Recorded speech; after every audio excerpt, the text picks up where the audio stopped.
Good afternoon and welcome to our latest Broadcast Revolution event, which today is coming live from our HQ on Portland Place in central London, right down the road from the iconic BBC Broadcasting House. Today, we're focusing on celebrities and showbiz and how a famous voice or face can be used to help promote a brand. My name is Ashley Carroll and I am the Deputy Head of News at Broadcast Revolution.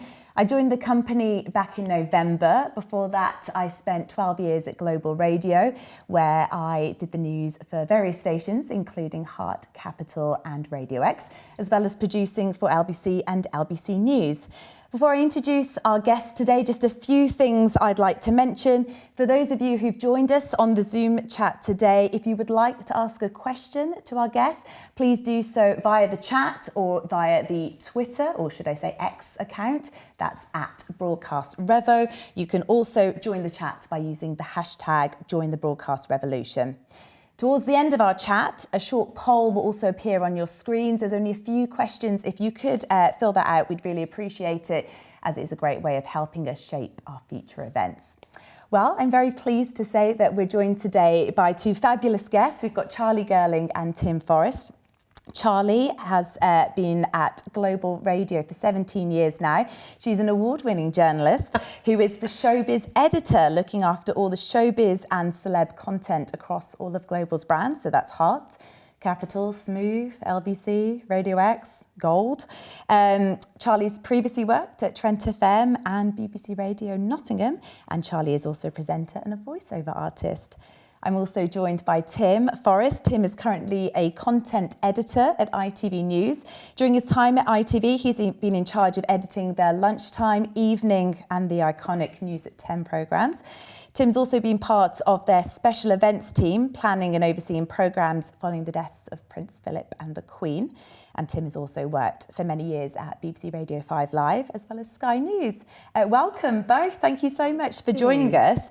Charlie, I want to start with you because you've been working with celebrities for a very long time. I think it's fair to say you've met them all. I'm quite keen to know why you went from journalism and news to move into the showbiz world. Yes, I do feel like I've met almost all the people I would ever want to meet, though Madonna is still on my list.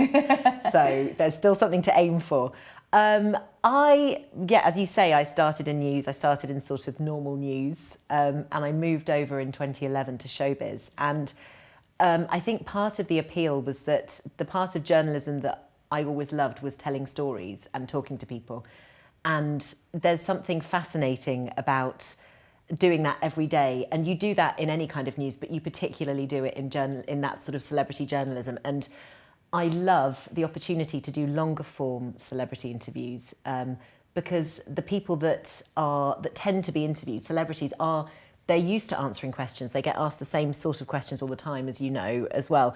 And it's the challenge for me, and the excitement for me is getting something from them that perhaps they haven't talked about before, or that they haven't been thinking about before, they haven't thought about before. It's just a different approach, and that's what I really love about it. And how does it work at Global? You're not just, at the junkets or the red carpet interviews. You work as part of a team, a showbiz team at Global, who actually put certain celebrities on different stations. Yes, yeah. As you know, Ashley, because you and I worked together for years. Yeah. So Global is, I'm sure most of you know, but in case you don't, Global is the biggest commercial radio company in Europe, and we have huge numbers of listeners to our brands. We also have an outdoor part of the organisation now, so I think there's some figure like we reach 98% of UK people over the course of a week. They either listen to one of our radio stations, listen to one of our podcasts, see one of our adverts, or outdoor advertising. And the Showbiz team that I work within encompasses not only our events, and also obviously all of our broadcasting across our stations, but what we also spend a lot of time doing is booking for all of our different shows. So particularly the breakfast shows, but also evening shows, specialist shows. So I spend a lot of time liaising with PRs. Many of you are probably watching this now. I spend a lot of time talking to PRs and putting together schedules, working out who is going to go and see screenings of films, who's going to go and watch television shows, who's going to talk to who about what kind of games they're going to play on air. So that's a big part of my job as well. And how do the interviews work on Global? So how would a celeb being offered on Heart differ to a celeb going on LBC, for example? So that's another thing that I love about my job, because it's very, very varied. And the kind of people, I'll get an email offering up somebody very, very random, a comedian I've never heard of, or an artist, for example, or somebody up and coming, an influencer. And, I'm nearly 40, there's a lot of TikTokers that I've never heard of now. And I will get this email and go, never heard of them. And by the time we then send it out and sort of disseminate it amongst all the producers and everyone we work with, someone will then come back and go, yep, it's perfect for our new podcast. It's perfect for our LBC show. It's perfect for... So I can, as much as I can sort of suggest, and I do, and they're quite often people miss emails when they're busy, and I will chase up producers personally and say, guys, I really think you should do this. And, I think this is worth doing. I think this person's going to be huge, or this is going to be a big story, or this is going to be something that's worth looking at.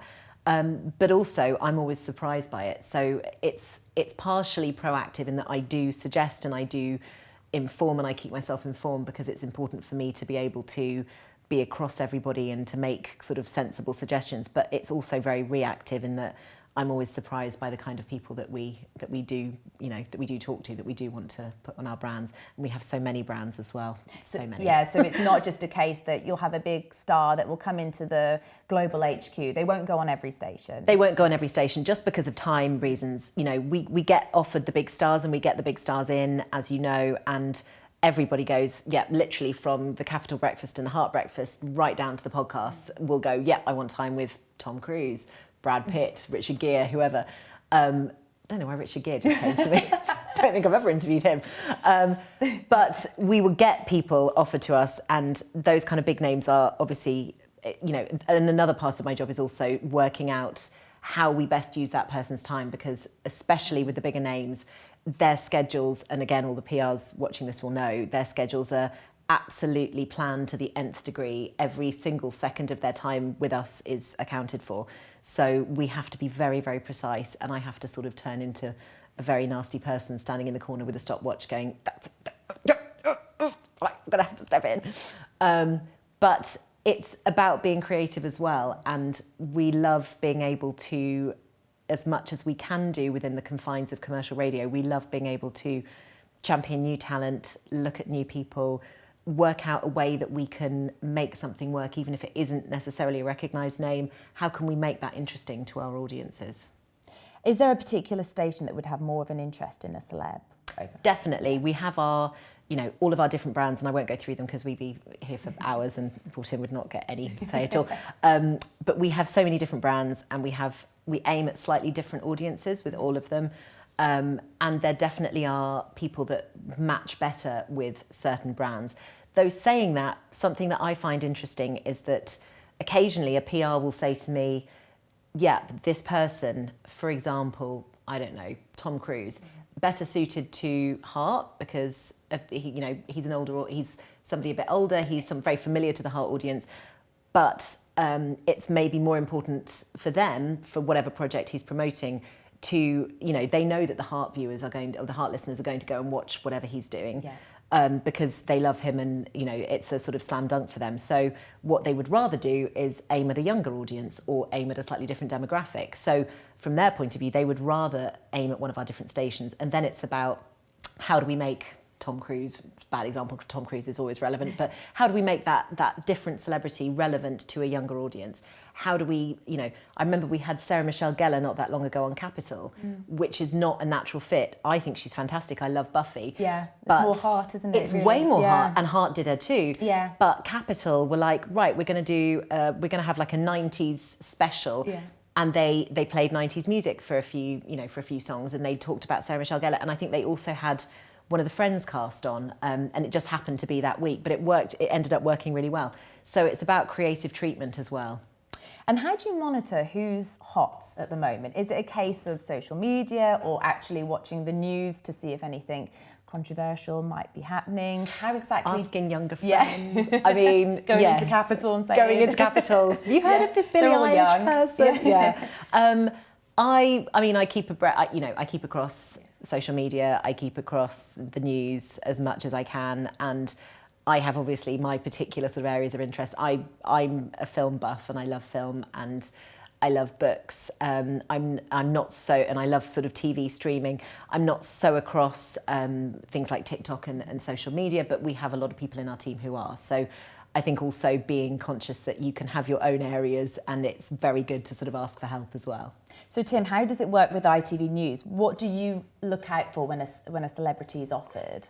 Yeah, so we obviously get offered celebrities an awful lot of the time, and it's, I guess, different to the kind of radio conversations that you're talking about in terms of for news, there's got to be a reason that you're speaking to them. So it's not just, are they a great name? Do they have great Aston value?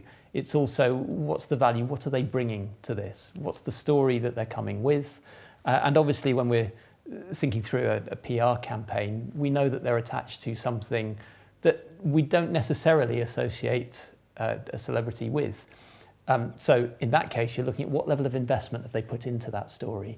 You know, have they just turned up for the fee, in which case we're almost certain not to use them?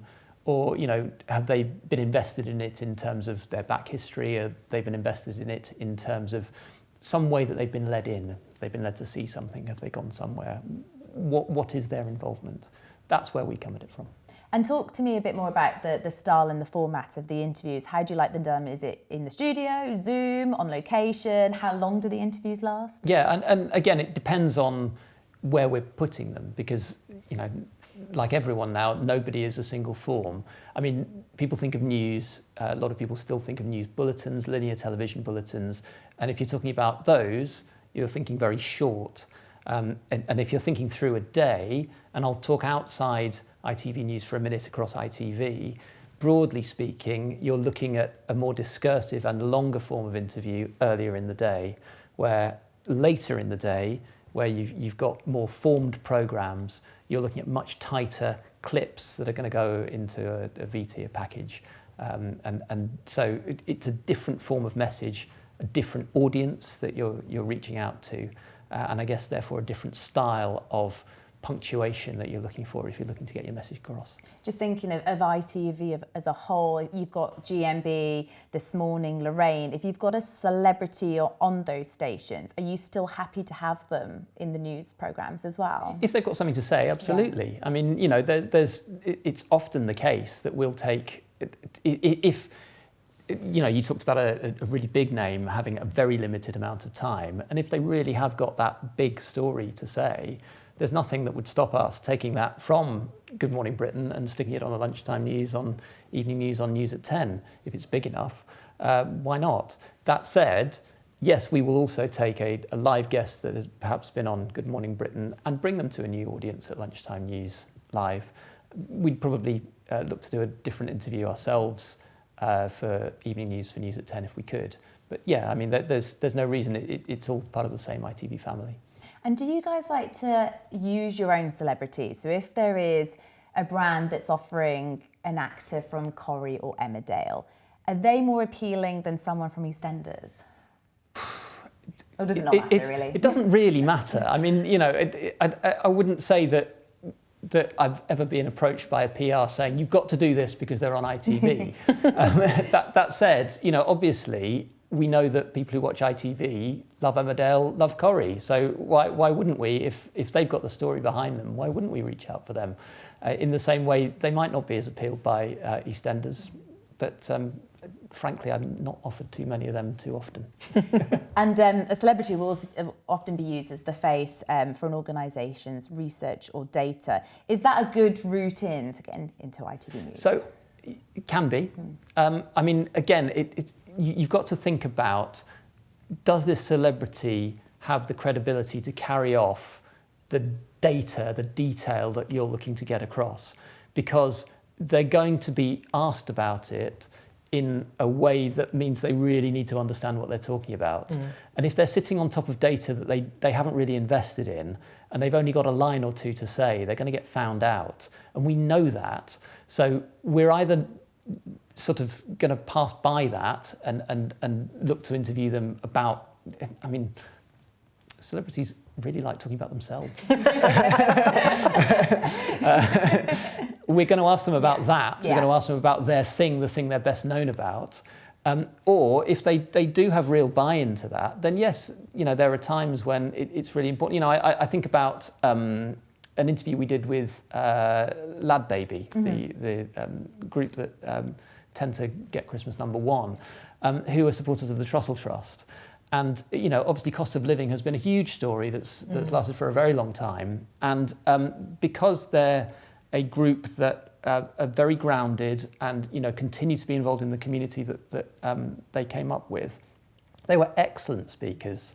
And we were able to dovetail their involvement with the Trussell Trust with a story of the day that was much more politically driven about how people were or weren't able to cope right now. So there's absolutely times when, the right celebrity with the right message and the right level of involvement can really not only enhance our stories, but get that message across that people watching here are so keen to do. Well, we're already getting some messages in. Just a reminder, if you would like to ask a question for Charlie and Tim, please do so via the Zoom chat, or you could tweet or send us an X, I think that's called. I'm not actually sure what it's called now. But our Twitter or X account is @BroadcastRevo. There's also the hashtag Join the Broadcast Revolution. Philippa asks, are Tim and Charlie's networks making podcasts now? Charlie, I know you did mention about it. And can we get a spokesperson on those, be that a celeb or not?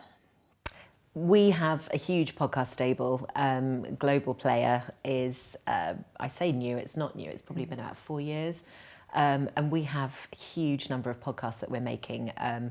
Everything from the news agents with John Sopel and Emily Maitlis, all the way through to My Therapist Ghosted Me, Vogue and Spencer. We've got Dirty Mother Pucker. There's a huge range, anything you could think of. Yes, they definitely do. And I think there's probably more flexibility and more freedom in terms of what we can sort of get away with in terms of brand mentions or charity mentions. There's a lot more flexibility, I would say, with longer form podcast interviews.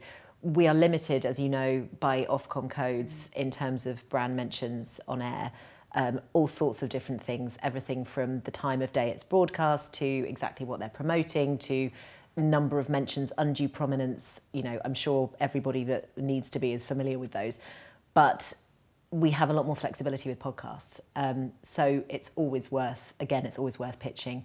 And as Tim said, if there's a particular reason, because podcast is longer form storytelling, and if there's a particular reason why a celebrity is aligned with a cause, whether that's a charity or a product, it's definitely going to be easier to sort of sell that in and to tell that story on air.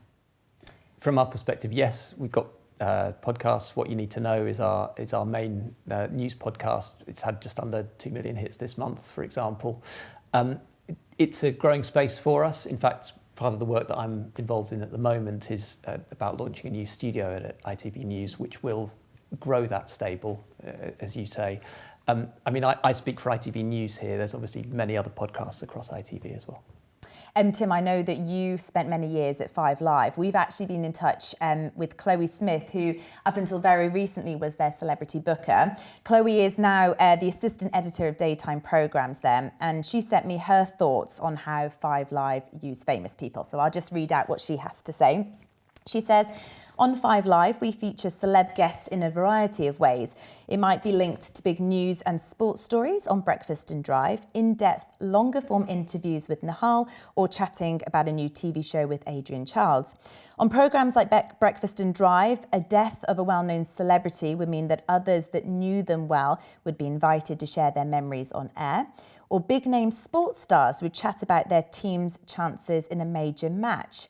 Occasionally, we'd have big-name musicians and film stars on their programmes to chat about a project, but the interview slots are much shorter on Breakfast and Drive, so that's not as common. Does that sound about right when they were working there? Yeah. Well, can I just pick up one thing that we would similarly do to 5 Live is, there are big themes, big stories that come along. I guess a good recent example would be the Women's World Cup, where we will be looking for, people with something to say, with a view to come along. And we really very frequently get celebrity offerings around that.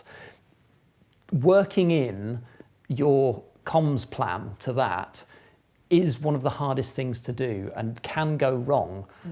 You know, when you know, let's say you're talking about somebody like an Ian Wright who's being put up around the Women's World Cup. If he's being brought on to talk about fizzy drinks, we're not going to ask a gimme question that allows him to get into that.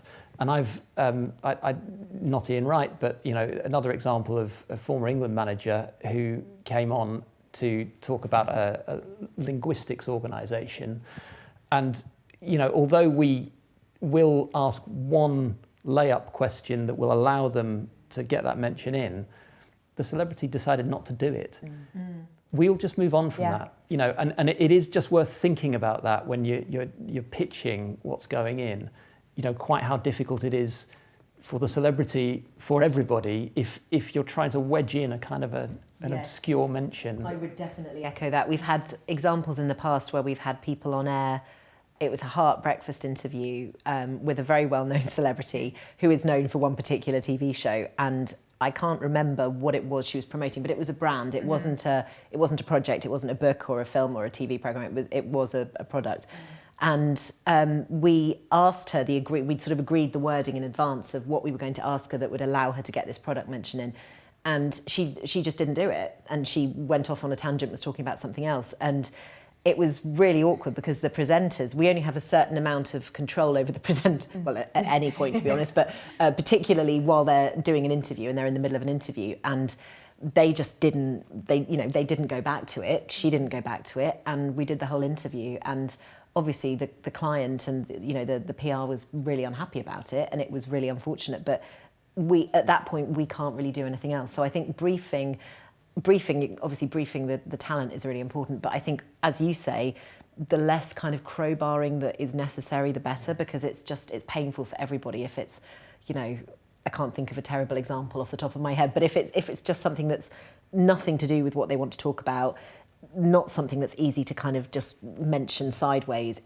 If it's something that can kind of organically come out of something that's in the news at the moment, all the better. To me, really it has to be organic, because the other worst way around is you get a celebrity on who's so uptight about the mention they've got to do that they name drop it 6, 7, 8 times. Yes. And you're sitting there thinking no one's listening to this anymore. No. And legally we can't. I mean, I don't know how you're governed, because obviously I know TV is different, but radio, legally we cannot do that. We can't have that in a radio broadcast, so we'd have to edit it out. And it's so with brand mentions then, for both of you, what is ideal? Is it one brand mention, we're done, none? Or I guess if there's a way that it can be done subtly, I think. I think that's fair, yeah. We've also got to think visually. You know, if they come up with an enormous logo immediately behind their head, we've had to reject those in the past. We've had to say, no, thank you very much, which is horrible when you're doing a live programme and you've suddenly lost a big chunk of content. But we have to do it. We're not allowed to sit there with an enormous advert sitting over their shoulder. God, that's interesting. Can I ask Tim a question? Yeah, I'm of really course interested. you can. I just can't help myself, actually. I've just got to take over an interview. You are an interviewer, that's fine. I'm fascinated because obviously a lot of the time when I do celebrity interviews, it's I'd say fluffy, that sounds pejorative, it's not meant to, but it's not the sort of hard-hitting stuff that you would do. There's been times, especially with bigger names, where we've been told in advance, don't go there, whatever it is, whether it's I say marriage breakup, we wouldn't do that anyway. I'm thinking of, and this hasn't happened because I haven't interviewed Will Smith since, you know, the event at the Oscars, but were I to be able to interview Will Smith for a film in the near future, I would imagine that his publicist would say no questions about what happened at the Oscars. We would tend to go along with that on the basis that it would be worth doing the interview anyway. How restricted or not are you by those kind of things? Do you agree to stipulations like that? So look, I can't speak for every interview that's put out there, and obviously, you know, our entertainment team work very closely with PRs to make sure that Richard. Well, he's GMB, isn't he? But but Rishi Dabda, for example, who's one of our entertainment correspondents, and his team work really carefully to make sure that those relationships are maintained. That said, as a news organisation, if there's an elephant in the room, it's going to want to be addressed. And that does mean that we walk away sometimes, because if that can't be asked, then we don't want to do the interview. And I think we just accept that. I would say, you know, if you're an organisation with a story to promote and the celebrity is getting in the way of the story, then you're doing something wrong, because you know that news organisations, even you, are going to want to talk about that thing. What I never understand is why they don't, and I'm sure there is a reason, but if I were a personal PR, I would say I would have if something like that, for example, it would be a stock answer that I gave that then moves it on. But at least it was, I think not answering makes it so much more of a thing, really. I think if you're able to sort of give an answer that sort of shuts it down, makes it clear that that's what you're going to say and that's what you're saying to everybody, and then moves it on, but at least the person has been allowed to ask that question. Yeah, you've got to remember, we, aside from celebrities, we interview politicians an awful lot of the time. And you're a lot more practiced at this then. but so are they at answering the other way around. You know, so if you're sitting down with that person ahead of an interview that's coming along, they expect that that's coming along. Yeah. And actually they can practice the answer that they're going to give. And if there's a follow-up, they can reiterate that point if they need to. I mean, there are ways around it without just saying a stock, we're not going to answer this question. Yeah. We live in the real world and people do know what's going on. Yes. We are getting so many questions through from our Twitter and for the Zoom, so I'd love to go through some of them. Via Zoom, someone has said, for a research story, is there necessarily any more value in having a celebrity or high-profile person come on to talk about it over an organisational figurehead? Agreed, it's a risk as they won't be able to go into as much detail. It's a tough one, isn't it? Talking without seeing what's in front of you. I'd say from a news perspective, it's always good to have a range of options. And, you know, if you're a comms person looking to decide what's best to go forward, it's perfectly fair in research to ask questions of the journalist as well as journalists to ask questions of you. You know, what level of detail are, in my case, is ITV News looking to go into? Therefore, is your vulnerable celebrity able to answer that or not? Equally, don't just think about your chief executive. Have you got somebody who is a frontline worker who's able to do it? Have you got somebody who is the case study for this, who is strong enough and powerful enough and emotional enough that they'll be able to get that across the line? You know, it's all well and good to have that celebrity, but that should be part of your armoury, not the whole thing. And I guess with a chief executive, they're never going to get on this morning sofa, are they? That would be more the celeb voice, but then to have the chief exec as another option, it would just make the organisation just a bit more appealing. And there's nothing to stop you saying, look, if you're looking to carry this as a story, you know, let's think outside just the one-to-one interview. If you're looking to carry this as a story on a news organisation, how about we put up our celebrity for you, but also we say your chief executive will be able to put some grist around that, some meat around that. And actually that contextually will give a much more rounded and balanced view. And we can and do find time for that when the story's right. Another question we've had come through via Zoom. This one says, I work for an organisation that often has celebs/influencers physically in the room with us and often have a short period of time to conduct phoners. What time period is beneficial for us to let you know we have them, i.e. the day before? Also, what would make you want to interview them? Day before is tricky. Yeah, for us, definitely. We tend to work a bit further in advance than that, I would say. What, a week before? Or yeah, I mean, I'm booking, at the moment, I'm doing schedules for November, December, early next year. Like things like books that you know are being released, obviously, it's a bit different with films at the moment, but books and music and, you know, things that you have a fixed release schedule, you know when they're coming out, so it's easier to plan. I would say at least a week. And what was the second part? How long is it good to have people? We tend to sort of book things in sort of 10-minute slots usually. Right, okay. I would say, was there a second part Also, what to would that? make you want to interview them? Oh, yeah.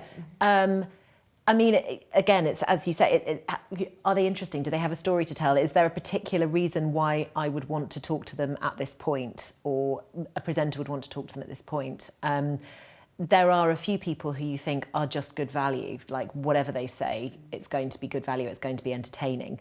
And there's people who a sort of cool of the moment who, you know, the trouble is a lot of the time we are offered people, and I don't want to give examples because I'll feel terrible for them, but we're offered people, particularly sort of commercially, these sort of products, they're promoting products or services, and it's the same people all the time, and they're also people who are, you know, quite often comedians, or they're kind of on the circuit. They're doing promo for their latest book or their latest project or their latest tour, as well as all this stuff.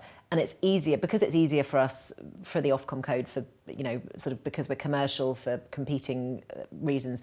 It's easier for us to let them on air if they're talking about a tour, for example, than if they're promoting, I don't know, an insurance company.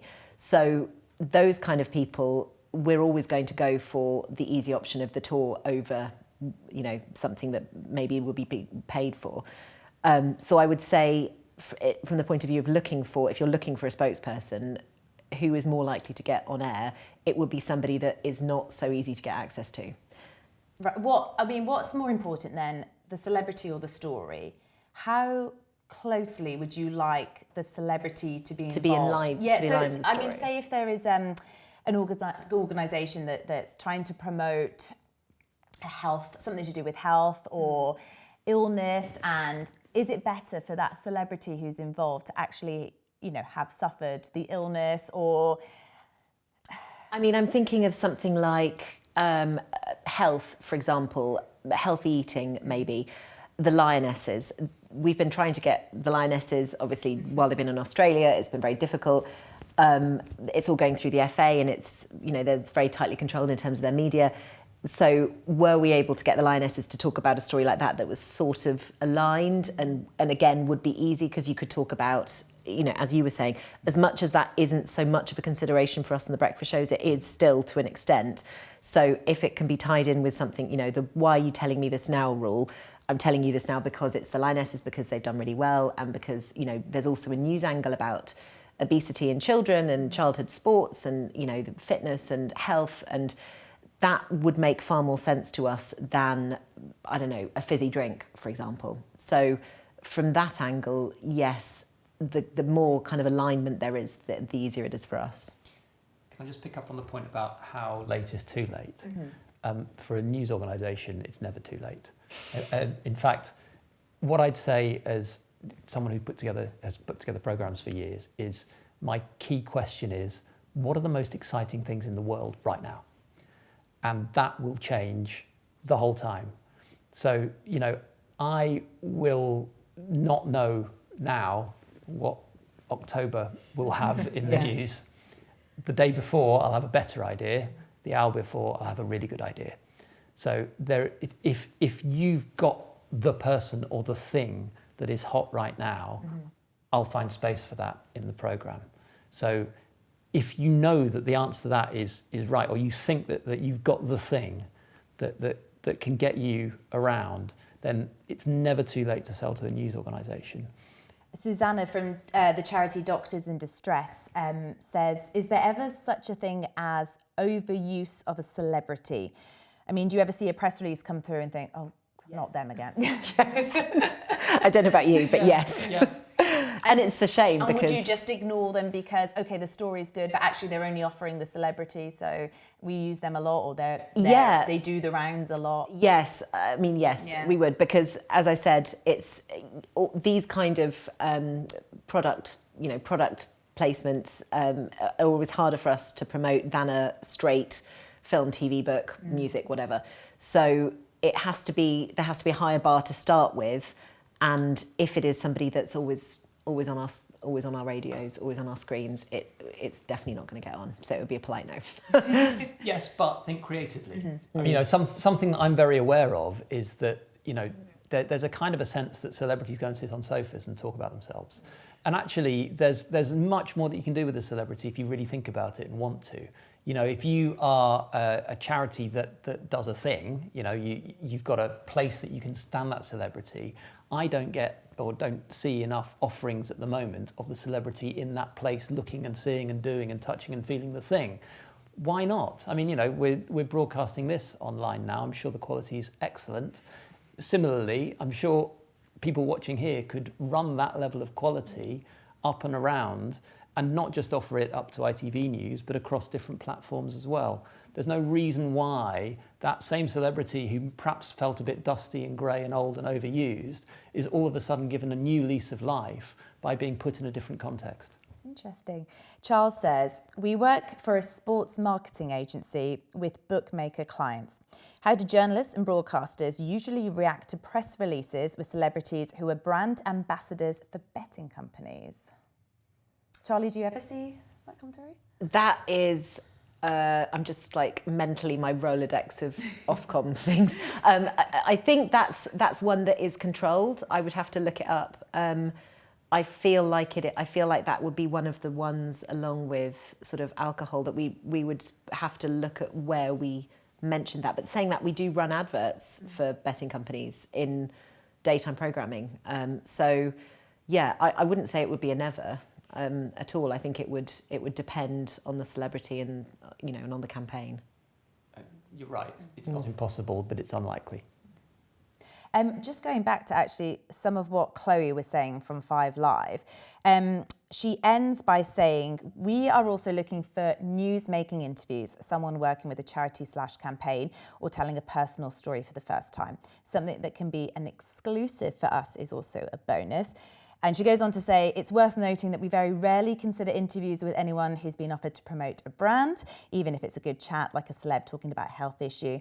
The BBC editorial policy means it's really hard to do this sort of interview as we're advertising a brand in a roundabout way, and we can't do that.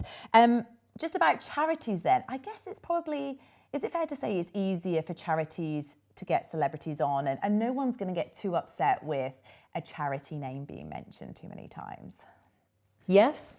I mean, not too many times. They're not here to say it in every answer, are they? Look, if there's a social good being done, there is a greater news sense than a product being sold. So let's think not just about charities, although they're obviously very important, but there are social enterprises going on across business as well. You don't have to just be as blunt as selling your thing. You can sell the social good that is going on. That said, yes, it's a lot easier to reach for a charity. We actually do work with a lot of charities at Broadcast Revolution, and I know a few of the press officers are watching today. One question that's come in, it's anonymous via Zoom. They say, what advice can you offer charities who want to pitch celebrities to TV/radio to promote specific charity campaigns, new research, fundraisers, etc.? What sort of appetite is there for this, and how well are they received? I mean, I would say they're always received. They're always received well. I'm always nice. I always reply. I hope I always reply.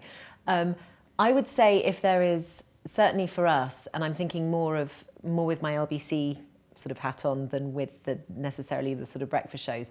For example, charities like Tommy's, around the story recently about miscarriage and about I think the recognition certificates for babies that were miscarried before the 20th week of pregnancy, that I think were approached at the time by one of those charities to sort of talk about what it would mean to some of the women that had experienced miscarriage. That kind of thing is, that wasn't a celebrity. I don't think we were offered a celebrity, but that kind of, had we been offered a celebrity that was happy to talk about their experience of miscarriage, that probably would have been one that would have been very easy to place, would have worked really well as well. And I guess they're a case study. Yeah, in that sense. exactly. Yeah. And that as a particular example, I mean, I don't think that is an example because I don't think we were offered anyone. But that kind of thing, if there's a personal link, if they're telling a story and they're telling it well because they have a personal attachment to it, I think that is something that would work really well for us, particularly on our more sort of newsy stations. I'd ask the person putting the question forward, what is it that you're looking to get out?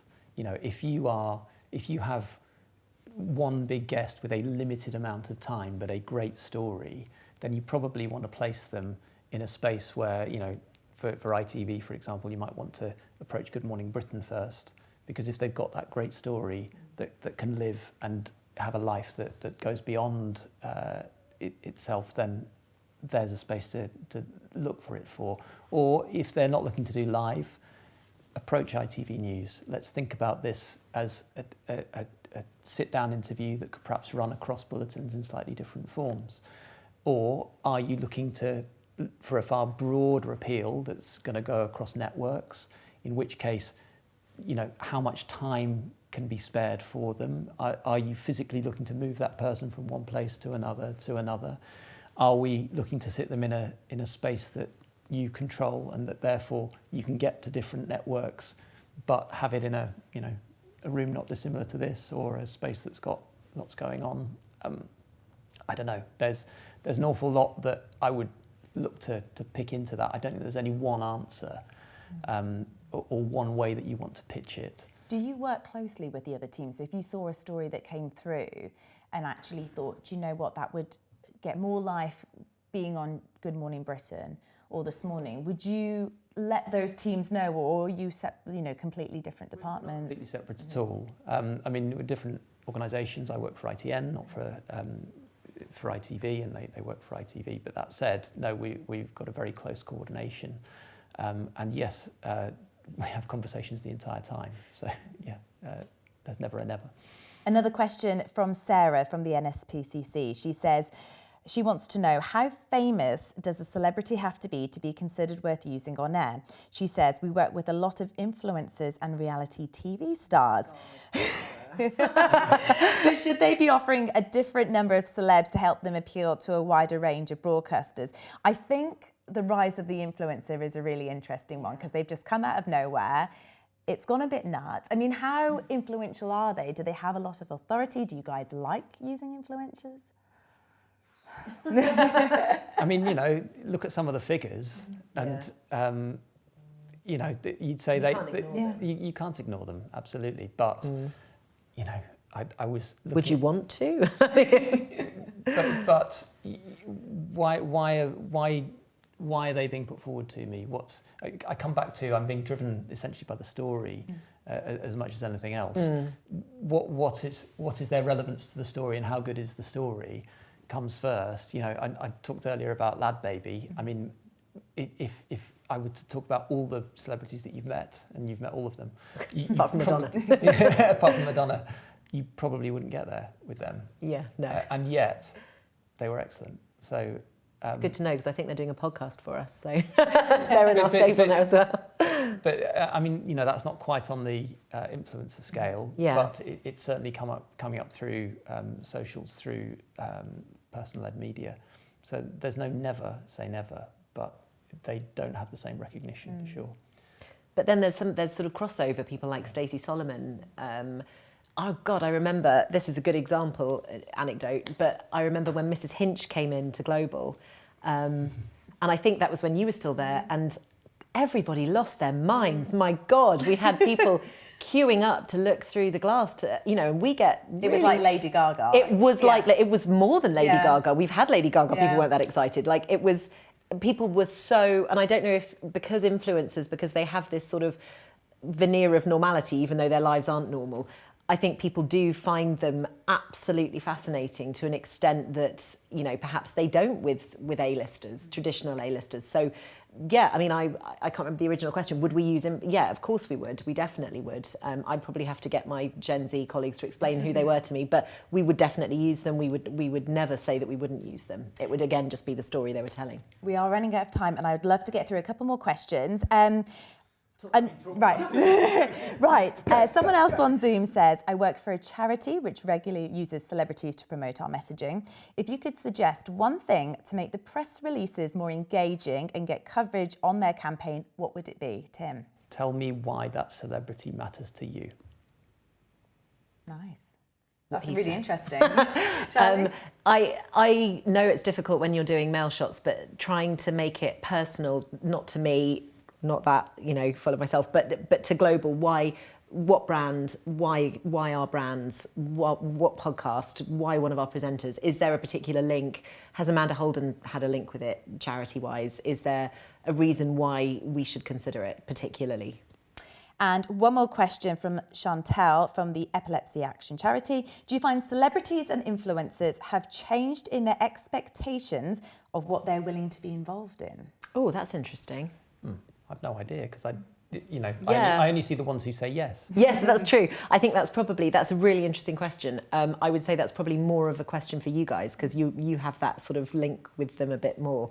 But yeah, I think maybe they are a bit more sort of, I don't know, maybe because there's more celebrities around now, just in sheer numbers, there's more. And I think trying to get people to be associated with a cause, I think people are more protective of their own personal brands. I think they are.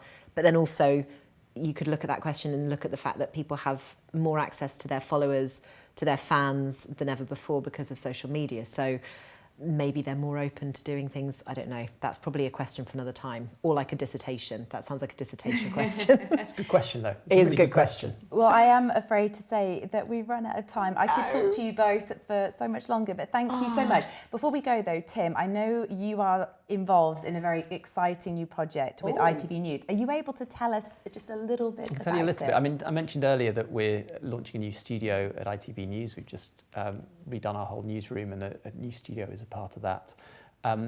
People who are already aware of ITVX will have seen its launch at the moment. I guess what I can say is that that was a phase 1. There's a phase 2 coming, and that will involve more live. So watch this space, and that's something to come this autumn and into the winter. Exciting. Well, hopefully we'll get to catch up with you later on in the year to find out a bit more. So Charlie Girling, Tim Forrest, thank you both so much for taking time out of your busy schedules to join us today. Any moment now, a poll should appear on your screens. It's just a few questions. We'd really appreciate it if you could just answer them, as they do really help us shape our future events. In our next event, we'll be hearing more about what interviews, not just the celebrity ones, make it onto Sky News, and we'll be chatting to a senior member of their interviews team. We'll keep you posted on the date for that one, and we look forward to seeing you again then. For now, though, thanks for watching.